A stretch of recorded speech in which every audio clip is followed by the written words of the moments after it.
like to give the floor to Ralf Omlor from Botanic Garden in Mainz. And Ralf is going to talk about multilingual data entry. Many people waiting for that. Hey, another one. What's the investment? Oh no. What's no, always the same. Always what's first. Yeah, right. Okay, thanks very much. Hello. I promise to keep this as short as possible because we are the last presentation before lunchtime. Multilingual data entry is quite important for people coming from a country which is not a native English-speaking country, because we want to demonstrate some kind of professionalism and make the data accessible to not only German-speaking visitors. We decided to switch to IrisBG exactly for this, for Garden Explorer. We wanted to make the collection accessible, transparent, and of course we have to do this in English and German. That was clear from the beginning. All the other aspects of IrisBG were not important at that point, so we decided to buy it because Garden Explorer and bilingual support was very easy to use. A few facts about our garden first. Founded in 1946, roughly 9 hectares, about 8,000 taxa. Permanent stuff that's interesting maybe because in Germany the relation is that we have much more gardeners than management staff. So 27 gardeners, 1 head gardener, which is a horticultural engineer, and 1 curator, only 1 scientist at the garden. That's me. I've been doing this job for 18 years, and I can tell you I don't do anything that is not effective. So my time is the most limiting factor in the garden. So if I can do bilingual Garden Explorer, then it must be really good. So we have 1 education officer, that's important, and we switched to IrisBG in March 2015. Garden Explorer in, I think, October 2015, the same year. It's an average university botanical garden. We have all you normally have, arboretum. We have a very large systematic beds with more than 2,000 species in that part. We are part of a large university, one of the largest universities in Germany. 31,000 students, more than 4,000 academics working there. Students coming from 120 nations all over the world. So that was one reason. Most of our information display in the garden is bilingual, and we also have a hint for Garden Explorer on these information panels. Well, at what cost? Harvard asked me 3 questions in advance, and first was, is it a lot of extra work? And the answer is no, it isn't, because most of the content is provided by code lists. You translate them once, and then you have the data, show your examples. There's 1 critical field. This is taxon distribution. I'll show you why. What is your strategy? Our strategy? Okay, sorry, no special strategy, which might be interesting. You don't need a special strategy to use it. And does it make a big difference? I would say yes, of course, but not because so many people use it. but because it demonstrates some degree of professionalism to our university management board at that. How does it work? Bilingual support, you have this special symbol with the plus, and if you click on it, you get it opens a special box, and you can put in the second language. So we have one primary language, which of course is German. This is the taxon groups screen. Example, Fagus, and then you put in the common name as one of the fields that is supported in bilingual, Buche or beach, of course. So this you have to do only once. And this is first of 2 slides showing all the fields that have multilingual support, to my knowledge at least. And the best ones are the green ones with the code list remarks. That means life form, edible plant, einjährige Pflanze, tree, Baum. This has to be translated only once, and the data will fit in. The dangerous parts are the so-called self-populating drop-down lists, especially this one, because when we imported our data, these were about 9,000 taxa, and almost every individual taxa had something different, somewhat different data in the distribution field. And you have to translate all these country fields one by one. That's no fun. It's mainly on the taxon screen in the details. Again, you see the plus symbols. There you can put in, type in individual texts in 2 languages, but also life form, usage type, hardiness, and things like that have the bilingual support by the code lists that are behind the system. Interesting thing are the team fields you can use. There's no support for custom attributes. That's important to know. Any information you want to share with your visitors must not be in this section.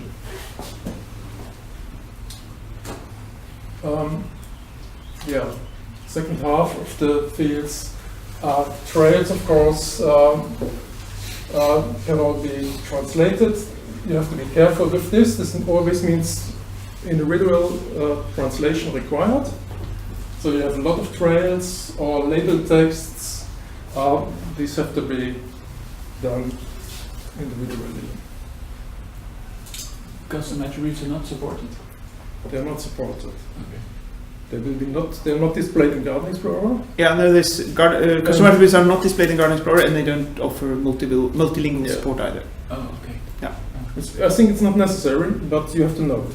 Yeah. So important information you want to share, you better put in, as label text or very important as themes. Yeah. That's very helpful. For me, it would make a big difference because I use the custom attributes a lot, also for labels. If you would want to produce labels in multilingual. No, then you use the. Yeah, you have to make an extra custom attribute. You cannot then sort of make it match. Yeah. So if you have phenology data or flowering time data under your custom attributes, these cannot be shared via Garden Explorer. Not in Garden Explorer, but in many other ways. In many other ways, but not with that. Okay. Just an example. If you put in the search field Fagus, you get the common names, but this is not part of the multilingual support. Common names can be recorded as many as you want. I think even in the standard package. Yeah, anybody can record common names in any language you like, so that's not for everybody, regardless of whether you have multilingual or not. Yeah. So if you click on Czechoslovakia, for example. You see, yeah. Yes, that's it. Moment. Then you get this screen. This is the English version now. You have both common names, but you have the common name of the family. This comes from code list, only in the English form here. This is the dangerous field, Europe to Caucasus. In German, it looks different. I show you it's in the next. This is a theme field, biodiversity.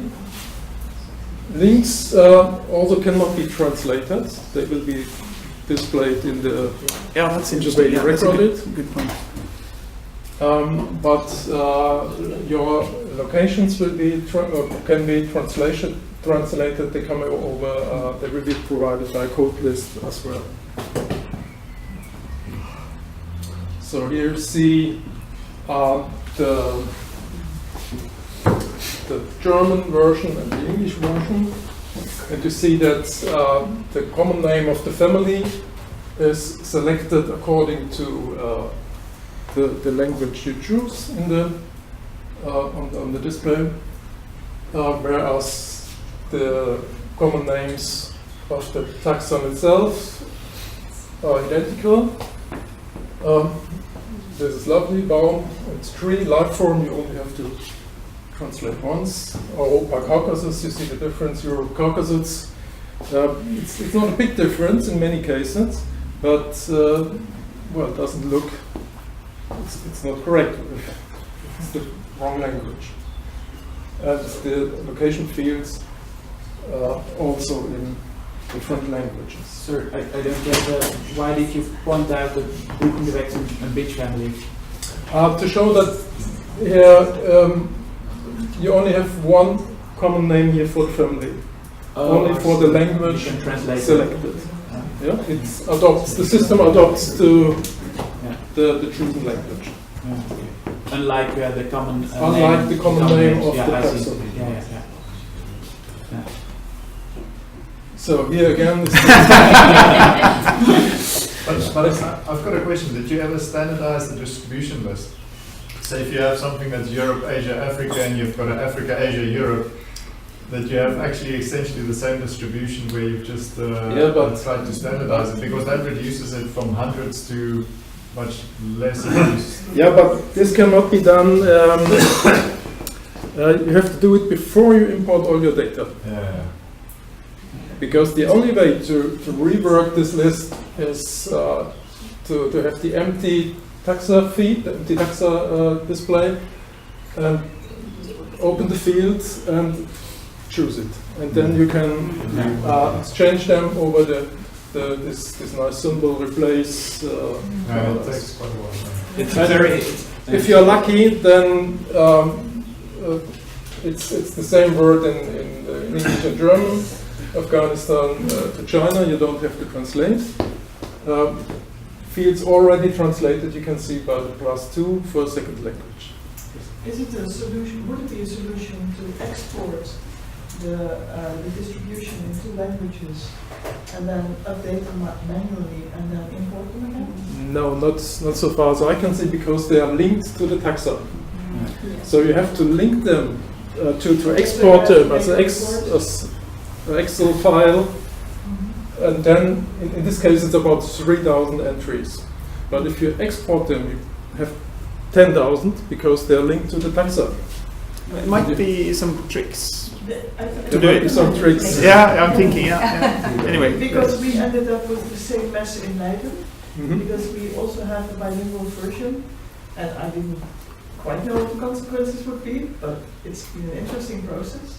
And this is one of the headaches, but I'm getting more and more used to export things in Excel in some way, and then redraft stuff and then import them again. Yeah. The problem is they're all a bit similar. Well, they are similar, but not the same. You see, Afghanistan to northwest China to Pakistan to southwest China, things like that. The number grow in different places, so they're right. Yeah. I've experimented a bit with something like Bing Translate. You can offer to translate quite large chunks of text, would be interesting to just try it, because it might actually. But this thing is quite straightforward translation. You know, translating is not the issue. If you would be able to export, translate, and re-import, that's what you can do. To do that, you can do that. Probably with the taxa, on the taxa level you get 8,000 and then do all... And they send out taxa, then translate them automatically and re-import them. I might work on this, actually. Okay, that might be... We'll have a go. We'll have a go. Yeah. Sorry. So far it comes under the point, no strategy. So don't spend too much time on it. I rework it whenever I do a taxonomic revision or so, or then I do some 10 of these and replace them. So it will be a process over the next 10 years or so, but data are getting better. Does it make a big difference? Just a few slides to address here. A couple of weeks ago I first looked into Google Analytics. I don't know who's familiar with that. I wasn't until that point.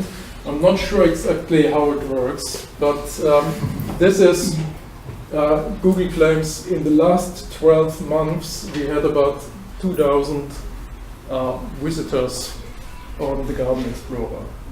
This is a bit disappointing in our view. I hope to reach higher values. But it is interesting to look where did they come from. And the 2,000 visitors mainly came from Germany, 1,500, but the others came from almost all over the world. And if you look at it in more detail, you see 75% of the users were from Germany, which does not mean that they're all German speaking. 2% from Austria and another 2 from Switzerland, so you come to 80% from German speaking languages, the German speaking countries. But the other 20% are international visitors, so it's worth having.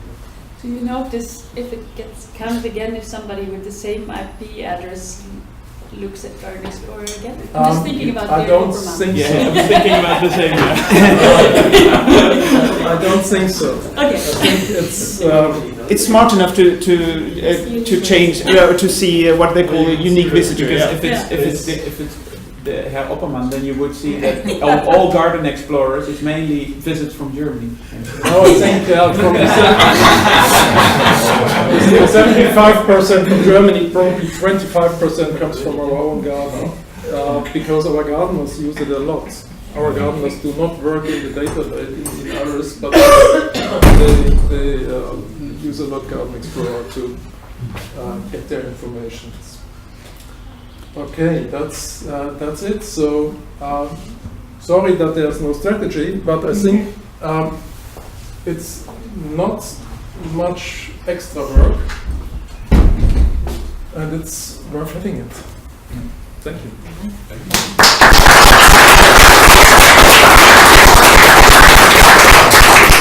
I want to just make a remark. I also had a look at the Google Analytics in Stellenbosch, and actually you wouldn't expect so many people to use it because it's the more botanically interested people, especially the way Garden Explorer is currently set up. I find that we have a touchscreen in our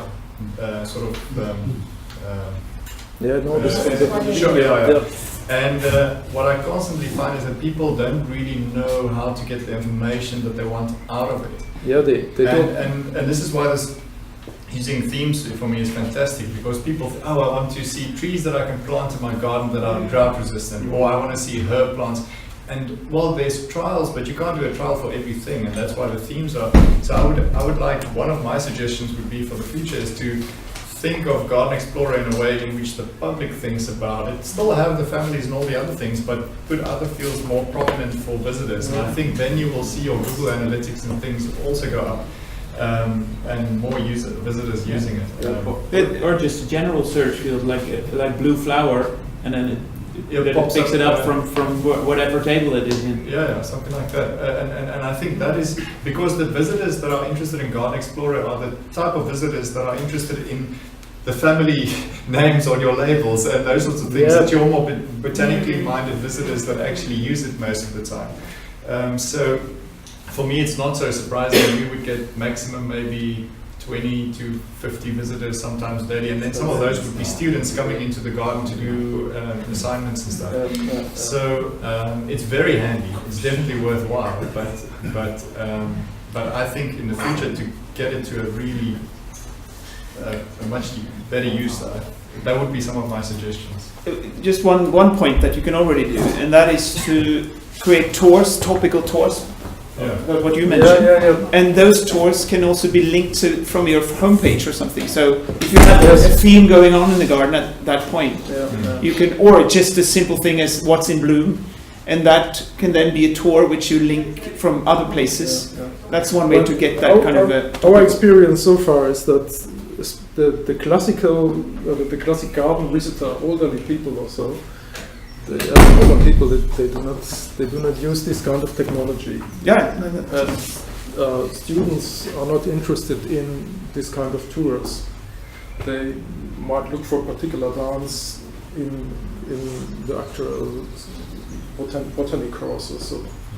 I mean, it's difficult to create a tour for every theme or everything. So if things can be in a theoretical, like everybody's used to going in the sort of age that we're living in with Instagram and all these things where people are used to using tags, what would have been ideal if you can sort of almost use a sort of theme or tag system and people could like randomly put together their own intuitive searches and get out of the database what they want to get out of it. And that would make the data that we take so much time to put into it really accessible to the public as well, which would be great.